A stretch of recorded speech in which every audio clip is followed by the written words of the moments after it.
सभी को जेएमसी की आत्मिक बुद्धि यूट्यूब चैनल पे आप सभी का स्वागत है। सो प्रेमियों, क्या आप भी लंबे समय से किसी ऐसी चीज़ का इंतज़ार कर रहे हैं जो अब तक आपको नहीं मिली और आप लंबे समय से प्रार्थना कर रहे हैं? वो कोई गवाही हो सकती है, जहाँ वो कुछ ऐसी चीज़ हो सकती है जिसके लिए आप लंबे समय से प्रार्थना कर रहे हैं और वो आपको नहीं मिल पा रही। तो मैं आपको बताना चाहता हूँ, आज हम इस विषय पे बात करेंगे। जेकर आप इस चैनल पर नए हैं तो इस चैनल को सब्सक्राइब कर लीजिए और बेल आइकन को दबा लीजिए ताकि जो नई अपडेट है वो आपको मिलती रहे। तो आओ प्रेमियों, अब हम इस वीडियो को शुरू करते हैं। सो प्रेमियों, मैं आपको बताना चाहता हूँ कि दो कारण हो सकते हैं जिसकी वजह से हमें इंतज़ार करना पड़ रहा है और हमारी गवाही जो है वो नहीं आ पा रही। जिसमें से पहला कारण ये है कि हम परमेश्वर से कुछ बड़ा मांग रहे हैं और हमारी जो प्रार्थना है वो बहुत कम है। सो प्रेमियों, जब हमें कुछ बड़ा चाहिए परमेश्वर से तो हमें जो हमारी प्रार्थना है वो भी हमें बढ़ानी होगी। आधा घंटे की या 1 घंटे की प्रार्थना से हम ये सोचते हैं कि हमें वो गवाही मिल जाए जो हम मांग रहे हैं, तो पहले हमें ये देखना होगा कि हम परमेश्वर से क्या मांग रहे हैं और उसके लिए हमारी जो प्रार्थना है, उसके लिए जो हमारी मेहनत है वो कैसी है।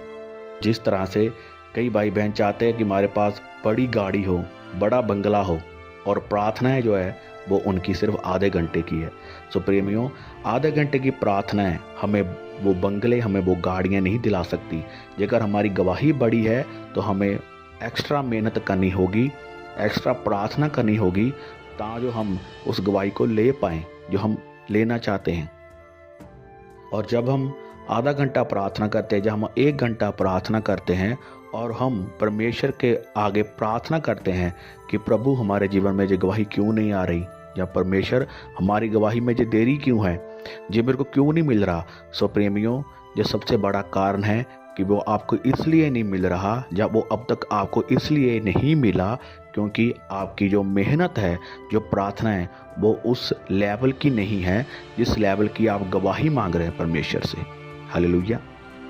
सो प्रेमियों, जो दूसरा बड़ा कारण है हमारी गवाही में देरी को लेके आने का, और हमारी गवाही के लिए हम जब इंतज़ार करने का जो दूसरा कारण है वो ये है कि हम परमेश्वर से जो मांग रहे हैं वो परमेश्वर के वचन के खिलाफ है। जहाँ जो हम मांग रहे हैं परमेश्वर से वो हमारी कॉलिंग से हट कर है। सो प्रेमियों, मैं आपको बता दूं कि जो चीज़ परमेश्वर के वचन के खिलाफ है वो आपको कभी भी नहीं मिलेगी, चाहे फिर आप उसके लिए प्रार्थना करें या फिर आपको उसके लिए उपवास रखें, वो आपको कभी नहीं मिलेगी जो परमेश्वर के वचन के खिलाफ है। हालेलुया। जैसा कि एक भाई जो लगातार प्रार्थना कर रहा है कि परमेश्वर मेरी शादी मेरी गर्लफ्रेंड के साथ हो जाए, तो मैं आपको बताना चाहता हूँ वो कभी भी नहीं होगी। परमेश्वर आपकी प्रार्थना नहीं सुनेगा जेकर आप इस प्रकार के विषय के साथ परमेश्वर के आगे आ रहे हैं। और जेकर इस प्रकार आपकी शादी हो जाती है तो प्रेमियों, वो परमेश्वर की ओर से नहीं है। प्रेमियों, हमें ज़्यादा से ज़्यादा वचन पढ़ने की ज़रूरत है। हम वचन पढ़ेंगे तो हमें पता होगा कि परमेश्वर के वचन में क्या लिखा है और हम क्या मांग रहे हैं। और जेकर हम इस तरह की परमेश्वर के आगे प्रेयर रिक्वेस्ट रख रहे हैं तो ये हमारे लिए सबसे बड़ी बेवकूफ़ी है। क्यों?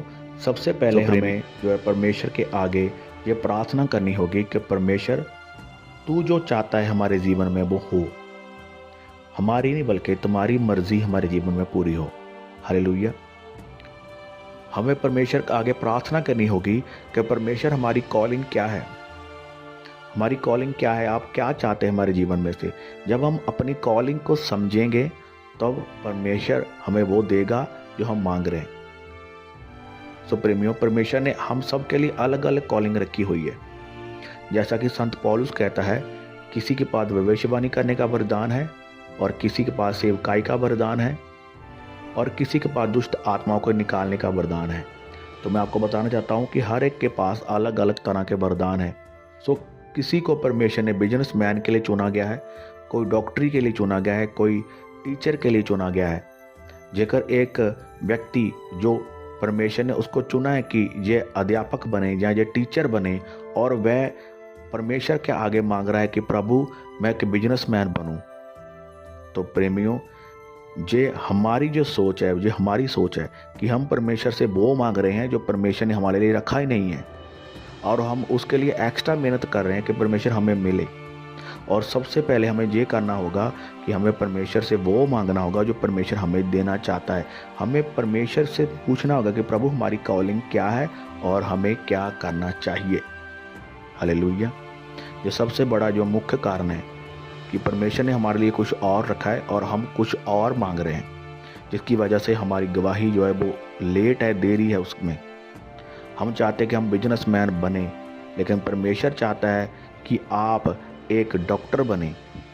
सो प्रेमियों, इसी प्रकार हमें अपनी कॉलिंग को समझना होगा। हमें प्रार्थना करनी होगी परमेश्वर के आगे, प्रभु हमें बता कि हमारी कॉलिंग क्या है। और जब हम परमेश्वर की इच्छा के अनुसार चलेंगे तो फिर आप देखेंगे कि परमेश्वर आपको कैसे उस मंजिल की ओर लेके जाता है जो आपके लिए रखी हुई है। परमेश्वर कुछ ऐसी परिस्थितियां बनाएगा, कुछ ऐसा इंतजाम करेगा कि आप सोचेंगे भी नहीं कि परमेश्वर ने सब कुछ कैसे खो गया, और आप किस प्रकार आप उस जगह पर चले जाएंगे जहां पर परमेश्वर आपको ले जाना चाहता है। हालेलुया। सो इसी प्रकार हमें परमेश्वर की बातों को सुनने की ज़रूरत है। हमें अपनी नहीं बल्कि परमेश्वर की बातों को मानने की ज़रूरत है, उनके वचनों को समझने की ज़रूरत है। हालेलुया।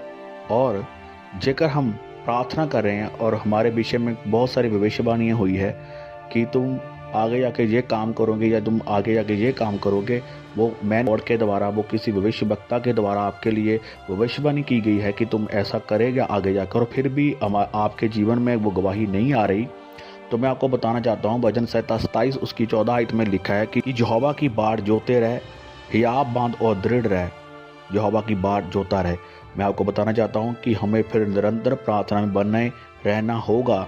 जब हम लगातार प्रार्थना में बने रहते हैं तो परमेश्वर फिर हमारी जो है वो प्रार्थनाओं को सुनता है। तो प्रेमियों, मैं आपको बताना चाहता हूँ कि जब शमूएल नबी ने राजा दाऊद को मसा किया था राजा होने के लिए, जिसके बारे में पहला शमूएल 16 उसकी 1 से लेकर 13 आयत तक आप पढ़ सकते हैं। तब दाऊद एक चरवाहा था, वो एक भेड़ों को, बकरियों को चरवाने वाला था। लेकिन जब उसका जो मसा किया गया था राजा होने के लिए, तब वो बहुत छोटा था। 14 या 15 साल की उसकी उम्र जो है उस समय होगी जब उसको मसा किया गया राजा बनने के लिए। लेकिन मैं प्रेमियों, उसको इज़राइल का राजा बनने में पूरे 22 साल लग गए थे। तो आप सोच सकते हैं कि राजा दाऊद ने किस प्रकार अपने विश्वास को दिखाया होगा और किस प्रकार वो निरंतर बना रहा होगा। सो प्रेमियों, जब हमारे लिए कोई भविष्यवाणी होती है, जहाँ हम जब किसी गवाही के लिए हम जब प्रार्थना करते हैं, तो प्रेमियों मैं आपको बताना चाहता हूँ कि हमारे विषय में की गई भविष्यवाणियाँ वो एक राई के दाने के समान है। जैसे एक राई का दाना जब वो ज़मीन में जाता है तो वो उसी समय पेड़ नहीं बनता, वो पहले पौधा बनता है, फिर धीरे धीरे वृक्ष बनता है। सो इसी प्रकार प्रेमियों, हम इंतज़ार करें अपनी गवाही का 1 महीने से, 1 हफ्ते से या 1 साल से। प्रेमियों, हमें राजा दाऊद से कुछ सीखने की ज़रूरत है। आप इस वचन को पढ़ेंगे तो आपको इस वचन में से कुछ सीखने को मिलेगा कि किस प्रकार राजा दाऊद ने जो है वो इंतज़ार किया अपनी गवाही का। सो प्रेमियों, आप सोचो कि जो व्यक्ति उस समय खड़े थे जब राजा दाऊद को मसा किया गया था राजा बनने के लिए, जो लोग उस समय उसके पास खड़े थे, उसके भाई थे, उसका पिता उस समय खड़ा था, वो जो उसके पास और भी बहुत सारे लोग थे जो खड़े थे उस समय जब राजा दाऊद को मसा किया गया। और जब राजा दाऊद मसा होने के बाद भी वो फिर से वो बकरियाँ चरा रहा है, वो अपनी भेड़ें चरा रहा है, तो क्या वो लोग उसको सताते ना होंगे? क्या वो लोग उसका मजाक ना उड़ाते होंगे कि एक राजा बकरियाँ चरा रहा है या एक राजा भेड़ चरा रहा है? क्योंकि उसको राजा बनने में टाइम लगा। वो उसी समय नहीं राजा बन गया, वो दूसरे दिन राजा नहीं बन गया, वो तीसरे दिन नहीं बना, हफ्ता नहीं बना। मैं आपको बताना चाहता हूँ, जब वो एक गोत्र का राजा बना तब वो 15 साल लगे उसको एक गोत्र का राजा बनने के लिए। फिर उसके बाद धीरे धीरे वो इज़राइल का जब राजा बना तब उसको 22 साल लग गए। क्यों?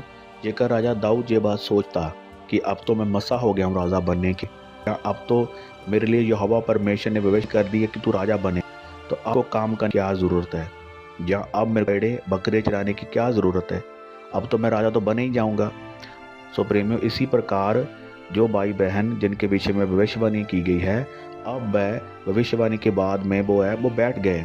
वो ये बात सोचते हैं कि हम बैठ जाएंगे, अब परमेश्वर ने हमारे विषय में भविष्यवाणी कर दिया, हम एक मैन ऑफ गॉड बन जाएंगे, जहाँ हमारे विषय में जो भविष्यवाणी की गई है कि तू एक अच्छा बिजनेसमैन बनेगा, तो हम बिजनेसमैन तो बने ही जाएंगे। मेरे विषय में भविष्यवाणी कर दी गई है, तो मैं आपको बताना चाहता हूँ प्रेमियों, वो भविष्यवाणी आपके विषय में कभी पूरी नहीं होगी अगर आप उस भविष्यवाणी के ऊपर काम नहीं करेंगे। तो जिस तरह से राजा दाऊद ने उसके बाद में जब वो मसा किया गया, उसके बाद में उसने अपना चाल चलन, उसने अपना लाइफस्टाइल जो है उसने चेंज किया, एक राजों की तरह चेंज किया। सो इसी तरह से प्रेमियों, जो हमारे विषय में भविष्यवाणी की गई है, जेकर हम उसके ऊपर काम नहीं करते तो वह भविष्यवाणी हमारे जीवन में कभी भी पूरी नहीं होगी। हालेलुया। इसी प्रकार हमें अपनी गवाही के लिए प्रार्थना में बने रहना होता है, और जब हम बने रहते हैं, विश्वास दिखाते हैं परमेश्वर को, अपनी गवाही के लिए हम इंतज़ार करते हैं, तो परमेश्वर फिर हमारे लिए जो बड़ा रखा है वो हमें वो मिलता है। हालेलुया। हमें वो मिलता है जो परमेश्वर हमें देना चाहता है। आमीन। सो मेरा विश्वास है प्रेमियों कि आप इस वचन से बहुत कुछ सीखे होंगे, और मेरी एक रिक्वेस्ट है आप सभी से, जेकर आप इस वीडियो से कुछ सीखे हैं, जहाँ कुछ अच्छा लगा हो, तो प्लीज़ कमेंट बॉक्स में आप मुझे ज़रूर बताएं। हालेलुया। और आओ हम सभी लास्ट में एक प्रार्थना करते हैं सभी भाई बहनों के लिए जो अपनी अपनी गवाही के लिए इंतज़ार कर रहे हैं और उनके जीवन में गवाही नहीं आ रही। हम सब उसके लिए मिलकर प्रार्थना करते हैं। आओ हम सभी अपनी आंखों को बंद करते हैं और स्वर्ग की ओर हाथों को उठा के प्रार्थना करते हैं। हालेलुया। सर्वशक्तिमान परमेश्वर, बाप, बेटा, पवित्र आत्मा जी, प्रभु मैं अपने आप को और सभी भाई बहनों को आपकी पाक हजूरी में लेकर आता हूँ, आपकी प्रेजेंट में लेके आता हूँ। प्रभु आप जानते हैं कि इनके मनों में क्या है और जो क्या चाहते हैं अपने जीवन में। प्रभु आप सबके मनों की जानते हैं। आपका वचन ये गल कहता है कि मैं तेरे मांगने से पहले जानता हूँ तुझे क्या चीज़ की ज़रूरत है। प्रभु तू जानता है इनको क्या चाहिए, और मेरे पिता जो इनकी कॉलिंग है, पिता इनके ऊपर जाहिर कर मेरे परमेश्वर और मेरे प्रभु, ये जान पाए आज से कि आपकी कॉलिंग, आपकी इच्छा इनके ऊपर क्या है, और पिता आपकी इच्छा के अनुसार मेरे पिता इनके जीवन में कार्य करे। आपका आत्मा पिता यीशु, मेरी प्रार्थना है कि इनके जीवन में कार्य करे मेरे प्रभु। और मेरे पिता मेरी प्रार्थना, मेरी रिक्वेस्ट है आपके आगे मेरे प्रभु, इनकी गवाहियाँ जो है पिता बहुत जल्द बने, और पिता ये बहुत जल्दी गवाही के साथ वापस आए यीशु मसीह के नाम में। आमीन। सो प्रेमियों, जेकर आपकी गवाही बनती है, जहाँ जेकर आप प्रार्थना करवाना चाहते हैं, तो आप कमेंट बॉक्स में अपनी प्रेयर रिक्वेस्ट दे सकते हैं और गवाही दे सकते हैं। हम सभी आपके लिए मिलकर प्रार्थना करेंगे। हालेलुया।